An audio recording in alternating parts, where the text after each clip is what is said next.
Why do they do it? It's an addiction. It is like cocaine.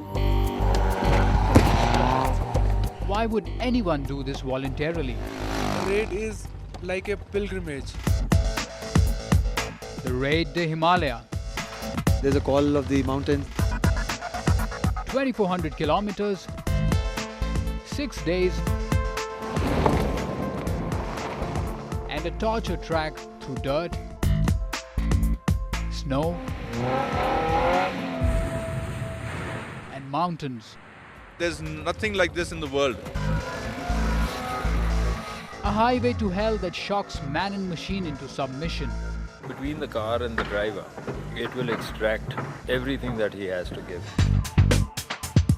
Tools required to participate: a sturdy car, a steel spine, a sturdy heartbeat, and an attitude that's tough as nails. I love to drive. I'm here to drive, so I'm not here to make a point. I'm not here to champion a cause. I'm not here to be put on a podium and say, all hail the woman driver or anything.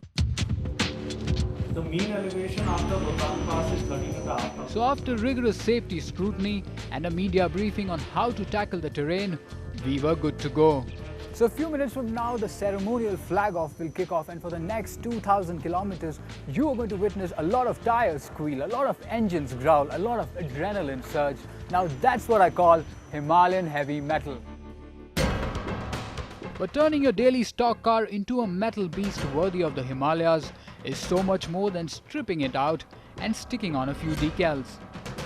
Car is totally stripped down. Everything has to be strengthened because it has to take a beating for the next 7 days. There are umpteen number of visits that we do to the service stations, to the workshop.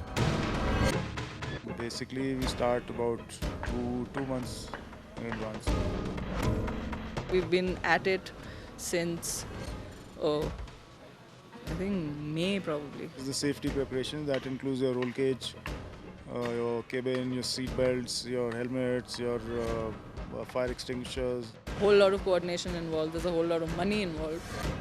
Now, as you saw, Raid is no walk in the park. I mean, you have to prep up your cars, you have to get your rally licenses on time, and we kind of missed the bus. So we had two options. Either we could cover it or walk away. And we decided we're going to cover it for you. Yeah, you watching me right now. So in short, you reap all the gains and I take all the pains. But just before we blast off, let me clear your Raid basics. Wondering what's T1, T2 car category? T1 is the modified, open category. You can modify any amount. You can modify the suspension. T1 category में हमने इसमें 1600 CC का engine डाला हुआ है. If you modify too much, you tend to compromise on reliability. So you have to strike a very fine balance over there. Modifications also cost a lot of money. So for a person who doesn't have that kind of money, he can enter in a non-modified category, and the competition can be good for him. And the last classification that separates the men from the boys is the extreme category. Extreme is something completely different. It was so extreme that it actually claimed lives. It is so demanding physically and mentally.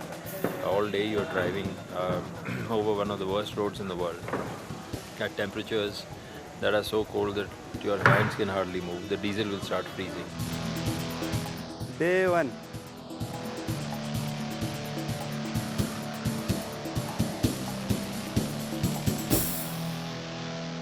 Alright, we woke up at 3 a.m. today and I gotta confess I'm not an early morning person at all. So today what we're gonna do is we're gonna head out on the same route and set up our cameras at a common vantage point so that we get all the shots of the rally.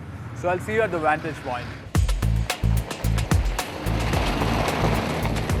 Alright, I'm at the vantage point and the cars have started to trickle in. Here's the place where we start filming and our crews are set and they'll get you all the action uncut. But if you thought Shimla Manali stretch is going to be the weekend vacation sorts, you're all wrong. Raiders were welcomed by blue skies and alpine forest, but the terrain taxed them all. A lot of people are under the impression that Ladakh or Spiti is where you have really rough terrain and no roads. But I personally feel that Leg 1 is a car breaker, like all of it for that matter. First 2 sections are rear car breakers, 52 kilometers. Only the first 10 kilometers is good, rest is all car breaker. I mean, maximum number of DNF happen here. And Leg 1 did slay cars and even the veteran Sunny Sidhu couldn't save his wheels. And punctures pinned Rana down too. पहली stage में काफ़ी अच्छे चल रहे थे तो हमारा flat हो गया था रियर फ्लैट होता उसमें हमारे 5 और 6 मिनट वेस्ट हुए. Sunny survived the punctures but had to bail out courtesy of faulty alternator bolt. Though luck didn't favor him, the competitors were all praises for the champ. Sunny बहुत अच्छा driver है. Competition देता है तो उसके साथ खेलने में ज़्यादा मज़ा आता है और ज़्यादा आपकी परेशानियाँ भी आपकी और ज़्यादा बढ़ती है. Sidhu's a talented guy. I mean, you see his vehicle move, the way he drives. Yes, he's very good. Yeah, I think he's unlucky. The raid's been quite unlucky for him. That's about it. Leg 1 saw a lot of action, and the points tally saw a healthy turnout of survivors. Coming up, the raid gets rougher. Mountains are getting higher and higher, the temperature is going lower and lower, and there's virtually no road. And the terrain gets tougher. The car took quite a beating even though we weren't going flat out.